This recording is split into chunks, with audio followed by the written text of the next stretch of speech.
It's the morning of January 20, 2021. Joe Biden and his wife are waiting outside his front door for him to be picked up. The flag of the USA is on his jacket, and his pocket is a solemn speech that he intends to give when he takes office. 2 months earlier, he was elected the new president of the United States of America. Indeed, after a short time, a column of black cars rolls up. Joe Biden stands upright, his hand grasping his wife's. But then, something completely unexpected happens. The cars stop, and security guards get out. They surround Joe Biden, separate him from his wife, handcuff him, and lead him away. The newly elected president of the USA has been arrested. Just minutes later, Donald Trump appears in a live address on TV. The security situation is still serious, he says. Foreign countries interfere massively in US affairs. The election had been completely rigged, and one of the masterminds, Democrat Joe Biden, was arrested. Then he continues, "Everything is under control. I'm your president, and I will stay that way. He will continue to make America great again." This means that if he lost the election, Trump will remain in office. Is that a realistic scenario? Absolutely, say the Democrats in particular, and they warn, action must be taken now, before it's too late. What's behind it? That's what it's all about now. Hey guys, welcome back to Entrepreneur Pod. After this exciting scenario in the intro, I will explain in more detail what would most likely happen if Donald Trump loses the election. Let's get into it. The election. Actually, the matter is clear. A new president will be elected in the USA on November 3, 2020. As always, the favorites are the candidates from the two major parties, Donald Trump for the Republicans and Joe Biden for the Democrats. In any case, it is clear that one of these two will be chosen, Donald Trump or Joe Biden. Either there is a new president or the old one again. This is normal so far. This has always been the case in the US 200-year history. However, this time, it could be a little different. The current president is one who can only lose very badly. "I'm a bad loser. Losing is not for me," Trump said in an interview. In fact, most of the time he has won in his life so far, at least when it came down to it. Now the situation for Donald Trump is a bit unfavorable. Corona is spoiling his actually very good economic balance and is increasingly unsettling people. The polls for Trump have been falling for a few weeks, even those who are more sympathetic to the president. Even if Trump speaks for the fake polls, all of which have been manipulated, a trend is definitely foreseeable, a trend that Donald Trump doesn't like. It became clear, for example, in an interview that he recently gave to Fox News, he was asked if he would accept the election result if he lost. Again, Trump argued with the possible manipulations, just like he did before the last election he won. At the time, he said, "If Hillary Clinton wins, it was definitely a fraud." Is that why Trump refuses to leave the White House if Joe Biden wins? Quite possible, says Nancy Pelosi. For example, the influential politician is spokeswoman for the House of Representatives and received support from Trump's former lawyer, Michael Cohen, who has now been convicted. Even among independent observers, there is currently growing concern that on January 20, 2021, the transfer of office could not take place as planned, that Donald Trump would simply remain in the White House. But how would that be possible? Is that even possible? There are two main scenarios for this. Let's start with scenario number 1.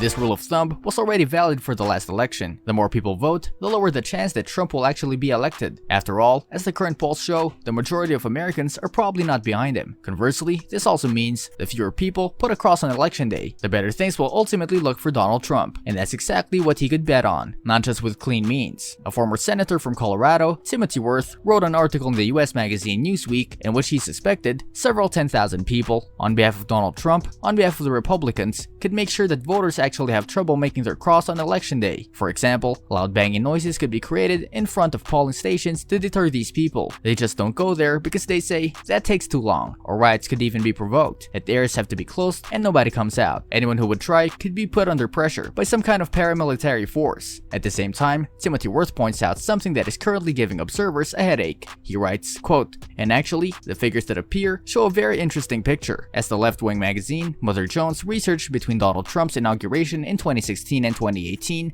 i.e. within 2 years, more than 17 million voters or names were struck off the lists. It is not unusual for names to be generally deleted. People die or move away, but the high number is then conspicuous and not common." According to Mother Jones, there are states where deletions have increased significantly: Indiana, Virginia, Wisconsin, or Oklahoma, for example. In some cases, around 20% of all names were deleted from the list there, proven also from people who are still alive. Not only that, he has often been critical of postal votes in the past. They are easy to manipulate, he says. The spicy thing is that, in the last election, his rival Hillary Clinton got a lot of votes this way. Critics like Timothy Worth therefore fear that Trump could try to suppress postal votes in areas or even make them impossible. This in a situation in which, because of Corona, many people would prefer to vote at home than in the overcrowded polling station. That means, even in the election itself, Trump could try everything to win in the end, and we have actually seen him take an action to manipulate postal vote in the last months. If it works, good for him. If not, there is always a second option, one possibility for which we have to briefly turn on the television here. And there we come to a scenario number 2.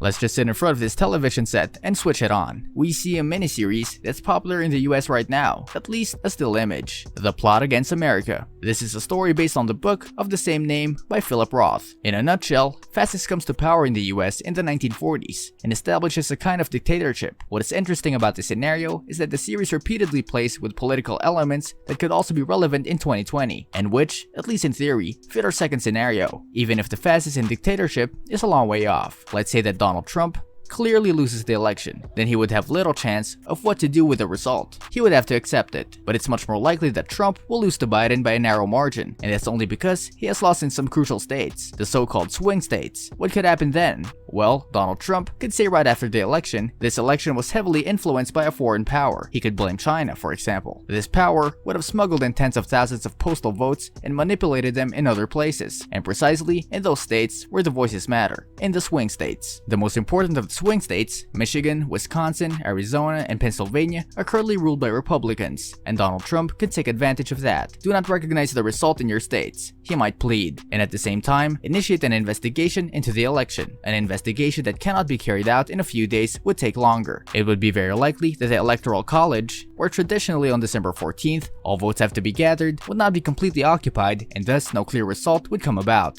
In this way, the decision on the presidency would be transferred from the Electoral College to the House of Representatives in accordance with the Constitution. And that is exactly what would be ideal for Donald Trump, because the Republicans have a majority in this chamber, a majority in the House of Representatives that, then all the chaos would ultimately make him the old and new president of the United States again. Even if it didn't all go smoothly through the institutions, Trump could invoke a national emergency and act accordingly. He would have extensive powers there. During the protests weeks ago, for example, he threatened to use the US military in states that do too little against rioters. He could do that this time and actually pull it off. A lot can happen in a situation like this, up to the arrest of Joe Biden as an alleged accomplice abroad. And yes, that too would at least theoretically be possible. There could also be an armed conflict among the population, so kind of a new American Civil War. Of course, these are not good prospects, hence the question, how likely would that be? I will gladly answer this question and much more in the second part, if you enjoyed the video. What do you think about these scenarios? Write it in the comments, and if you want us to make more videos like this, please like the video, and subscribe to our channel to don't miss further ones.